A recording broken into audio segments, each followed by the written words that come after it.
This is an analysis of the influence of independent parties to minimize the effect of different socioeconomic factors on education rates in Ahero, Kenya. Kenyan society has struggled to provide children with a quality education that allows them to progress into secondary school. This is due to many socioeconomic factors that negatively impact Kenya, specifically its poverty level and governmental decisions. This research project argues that these aspects of life in Kenya heavily affect students' progression into higher education. Yet, with help of various independent parties that can lessen the impact of these factors, more students can transition into high school.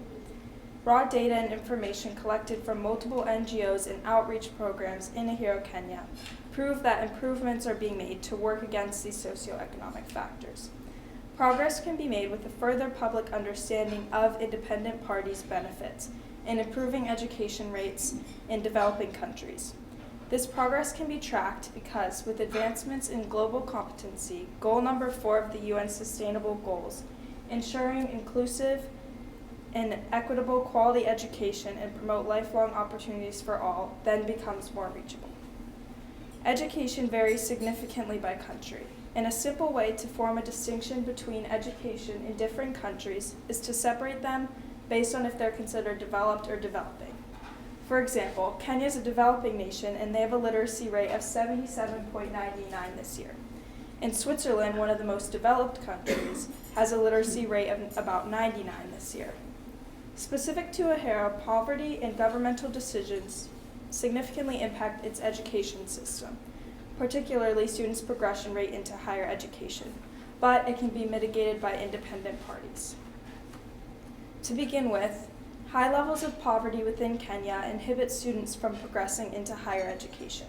But with efforts to decrease Kenya's poverty level, more students can continue into further educational opportunities. Kenya's extreme poverty rate was at 19% in 2019, but is now down to 17%. Kenya's economy rests on its agricultural sector, employing nearly 70% of the rural population. The unpredictability of the agricultural market can increase poverty levels within the country, and this becomes especially harmful because agriculture is so heavily ingrained in Kenyan society. Poor communities within Kenya also lack resources that are essential to healthy living, and the absence of areas with ideal living conditions can lead to many health challenges, such as malaria, HIV/AIDS, and respiratory issues. Higher poverty levels within Kenya impact education in a variety of ways. Firstly, due to the unstable economic conditions that are associated with poverty, it becomes difficult for families to afford the educational costs. And if students are unable to begin their education from a young age, it becomes more difficult for them to progress into higher education. A lack of educational resources and infrastructure also prevents students from registering for school or progressing in the Kenyan education path. As mentioned earlier, sicknesses spread rapidly in the more impoverished areas of Kenya, which inhibits students from maintaining an education. If students cannot attend schooling frequently and become fully immersed in the Kenyan education path, progressing into higher education becomes more challenging. Additionally, evidence suggests that growing up in an impoverished area has negative effects on children's educational readiness skills.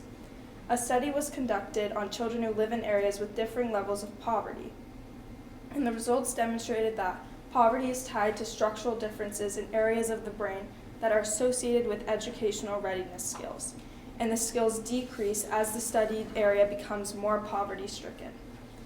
The study hypothesizes that the structures of the brain that are essential for learning and educational functions are vulnerable to the stress, limited stimulation, and lack of nutrition that comes with a poverty environment.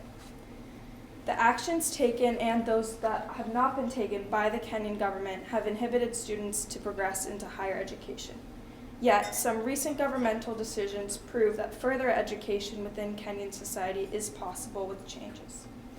The government systems within Kenya have altered significantly over time, and in turn impacted the education system of Kenya. During colonial times, their education system was mainly dictated by the church, but it wasn't until post-World War II when the country developed a higher desire for an educated society, which continued into today. Corruption is also heavily ingrained in the Kenyan education system, and the government still needs to formulate a concrete solution for this. It has been brought to light that cheating is typical when taking the national exam in Kenya, the KCPE, in which students need a passing grade to move on to secondary school. With this, the government has been unable to prevent it, which gives some an unfair advantage when attempting to move into secondary education. The Ministry of Education has also created concrete education fees, but some directors of schools have been known to charge more than what is placed by the Ministry of Education. It has been suggested that further restrictions and control need to be in place to limit this corruption within education and to ensure that students are not held back from achieving their education goals. The Kenyan government also allocates a specific portion of its national budget to the education sector, but many see the funds provided as insufficient. When schools experience a lack of funding, it makes it more difficult to obtain educational resources that can produce an environment that's more conducive to learning. In addition to funding that has inhibited growth, the emergence of COVID had an immense negative impact on Kenya's previous increase in their education rates. And many believe that if their education system was more organized and better managed, it would have been easier to overcome this issue and the education rate would not have slowed as significantly. Also, with the assistance of different independent parties that can provide remote learning opportunities, the impacts of COVID could have been lessened. The government has attempted to increase education rates recently by allocating larger portions of their national budget to the education sector. Although some still see an increase in these funds as necessary, the improvements have positively impacted Kenya's education rate. This money was used to provide some schools with more teachers, new education programs, and to implement a new education system known as the CBC, or competence-based curriculum. Competence-based curriculum now consists of a longer and more structured education path for the students, and it's been proved successful due to its emphasis on ensuring quality, being student-focused, being efficient, and more accommodating. With an education system that has a more student-centered approach, the students are more prioritized and therefore motivated to progress into higher education. Not only does evidence from online research support the hypothesis that poverty levels in Kenya significantly impact Ahiro's education rate, commentary from different leaders in Ahiro Kenya does as well. St. Edward's is involved in a tutoring program with a school named Filden Memorial Education Center, which is located in the city of Kisumu in the town of Ahiro, Kenya. This club was formed to prepare students for the KCPE exam, and the previous head of this club, Louise Kennedy, visited this school and worked to provide them with resources that would increase the number of students enrolled in the school and to provide them with an environment that facilitates advancement into high school. Specifically, citizens had trouble obtaining fresh water due to the high poverty level in Kisumu, where comparatively in Kenya, 20.9% of the population lives in absolute poverty, but in Kisumu that number is nearly 3 times higher. Mrs. Kennedy stated that they either had to use extremely unsafe water for drinking, or they had to use a well in which pumping took hours. So with this information, they raised enough money to build a well in Ahiro that provided them with safe drinking water and at a much faster rate. The lack of infrastructure and technology for the Filden Memorial Education Center also prevented students from gathering enough information to pass the KCPE. Therefore, they collected enough money to provide the school with iPads. The director of this school reflected on the impact of the iPads by saying that the availability of the iPads at school has helped the students since they can now access some learning materials like novels on the internet that they did not have access to previously. In addition to the tutoring programs St. Ed's is involved with, Filden Memorial Education Center is also collaborating with a program called Village Book Builders. St. Edward's is not associated with Village Book Builders, and all the information I gathered regarding their program was from the organization's co-founders.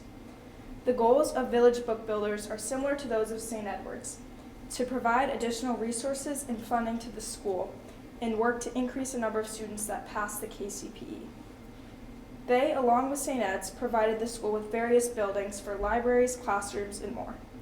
The measures taken by St. Ed's and Village Book Builders have contributed significantly to decreasing the influence that poverty has had on the education system.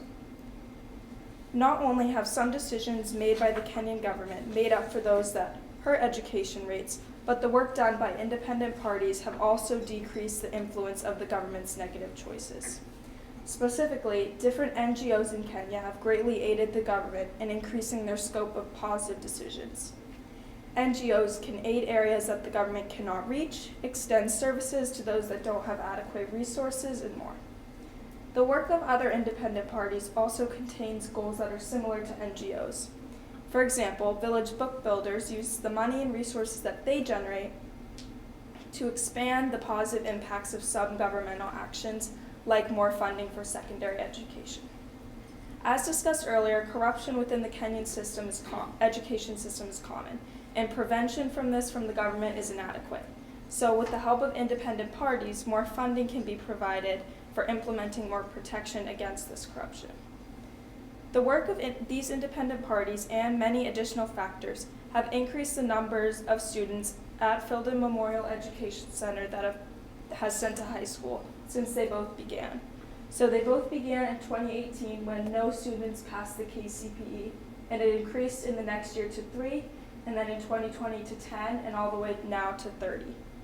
This is a clear indication that the efforts of independent parties are successful in increasing the number of students that progress to secondary education.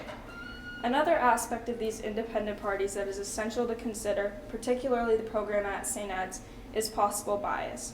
Because St. Edward's is providing this school with assistance to improve their school, the information I gathered from them may include opinions that are stated in order to continue this relationship.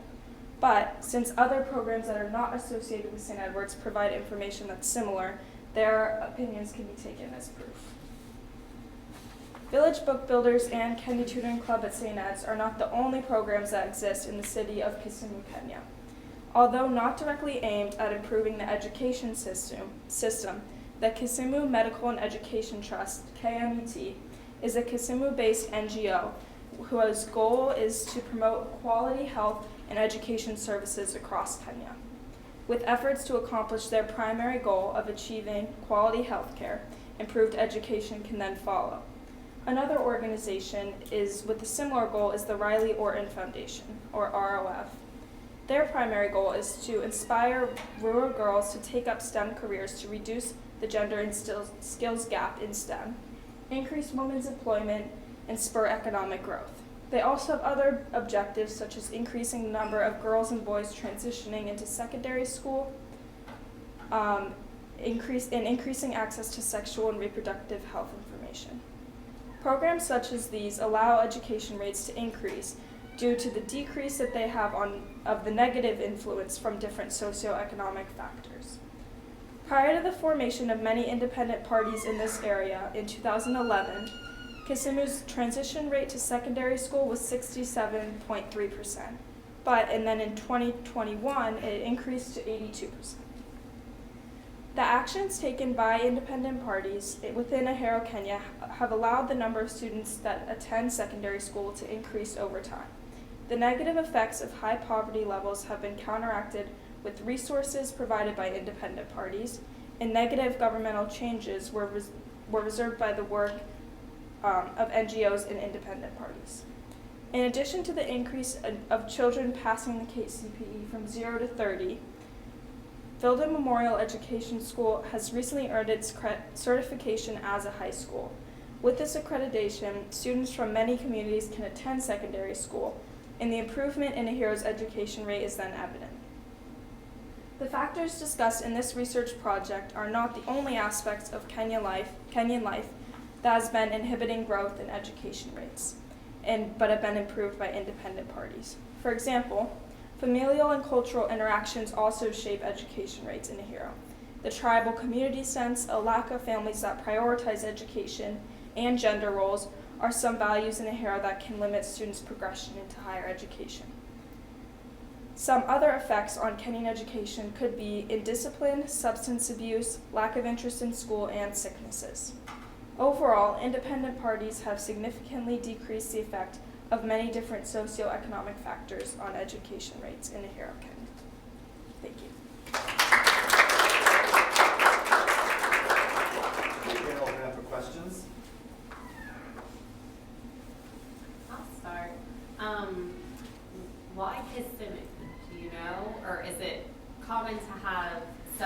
different NGOs in different areas?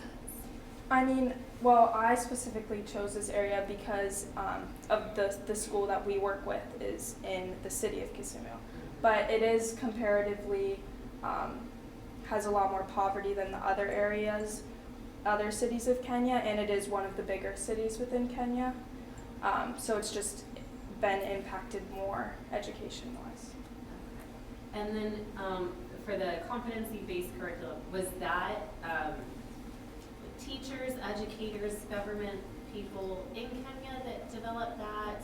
So that was more of a governmental change that they did. Okay. And then do they have to pay, like is the KCPE like the SAT where they pay to take it? Or is it free for them to take it? Or does the school pay or something? I'm not 100% sure about that one. I know that like the main thing cost-wise that hurts them is the education fees overall. Mm-hmm. But I would assume that that's another charge that they have to pay.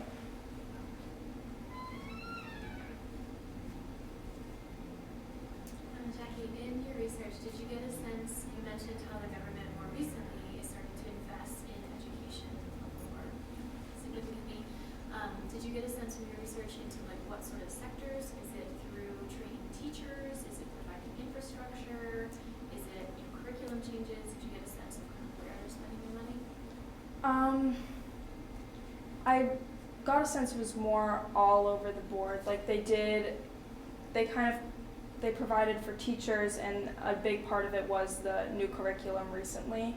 But yeah, I think it was more spread out specifically, and they also, the education system within Kenya is also advancing just as the country is developing, which is another point I had in my paper. So it's not only like governmental decisions and poverty levels as the country is developing in itself, it's gaining a more value for obtaining like a quality education.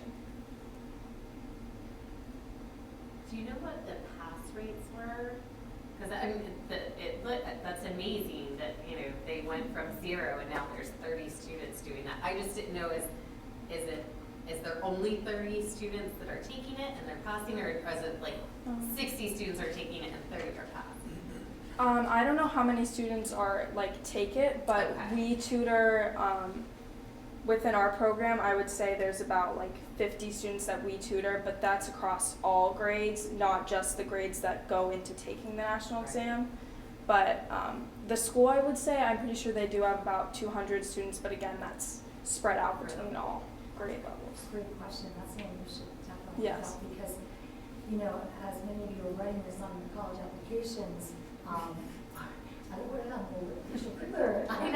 We have to write a description, and over the years, I remember the first time I wrote, we had 1 pass, or it was 3 passes. That was one person, and then it was 3, but either way, it was, and then you have to keep changing the narrative as it's moving, and now we know it's up to 30, but to know the percent, I think is really important. Right.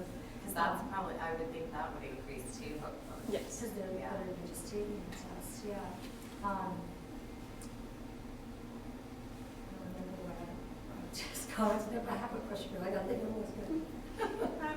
Following up on that note, have you followed them further to see what careers are going into or what successes are?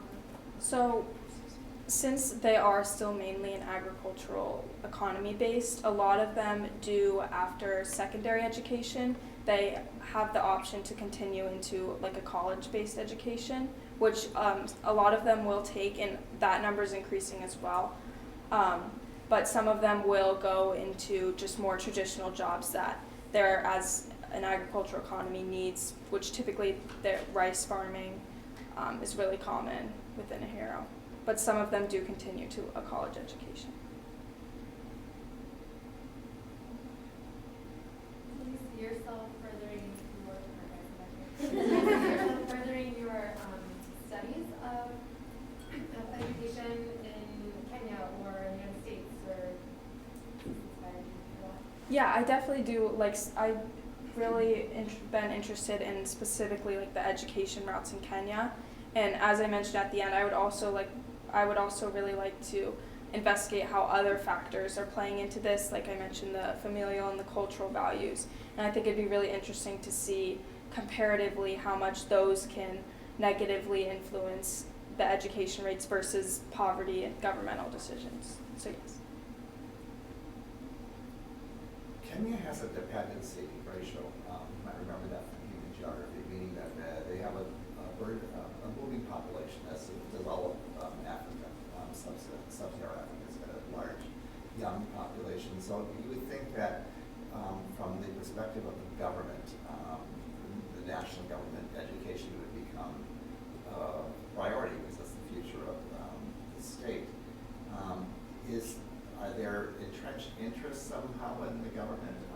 Are there, you mentioned cultural issues that are preventing larger investment in education by Kenya to try to deal with the fact that they have so many young people that are going to be coming into the system? And the other issue is I was just wondering about gender disparity in Kenya. So for the first question, I think the government is taking an interest in trying to invest more into their education sector, which we can see as they're increasing the funds that they're allocating to them. But I think it is also difficult since they're still developing and they're still heavily reliant on agriculture and a little bit more industrial, that they're still giving a lot of their budget to those sectors that they're deeming now as more essential, while they're still developing a culture that education needs to be highly valued, so they're still putting funds for education more on the back burner compared to the other sectors that they feel are more essential. And then, sorry, can you repeat the second question? I was interested if there's a gender disparity in education. Is greater preference given to males to go to school over girls? Yeah, so it's still, they still are, there's a lot more males that are being educated than girls, which is another thing that I had on, specifically a goal of the Riley Orton Foundation is to try and reduce the gender gap, because that does still exist a lot in education. Okay. How would they do that? I was going to say how, because they're taking the same exam. And I'm also curious how that relates to the cheating. But let's start with how do we know that there's more males, because they're all going to attending the same school, or are girls being held back from attending school prior to high school? So it's not necessarily the schools or like the government or anybody that's holding them back from attending the schools. It's more within the families. Like a lot of the families and a lot of the cultural values are still that the woman and the girls don't need the education. So it's more the families deciding that they're not going to send their girls to school versus like someone telling them they can't go. So they are still not, there are girls that are not attending school up through what we call the grade prior to the exam. So it's not mandated like it is in the United States at all. Everyone has to be educated, right? And so the girls can choose, or the families can choose to not send them? Yes. Okay. Okay, thank you very much.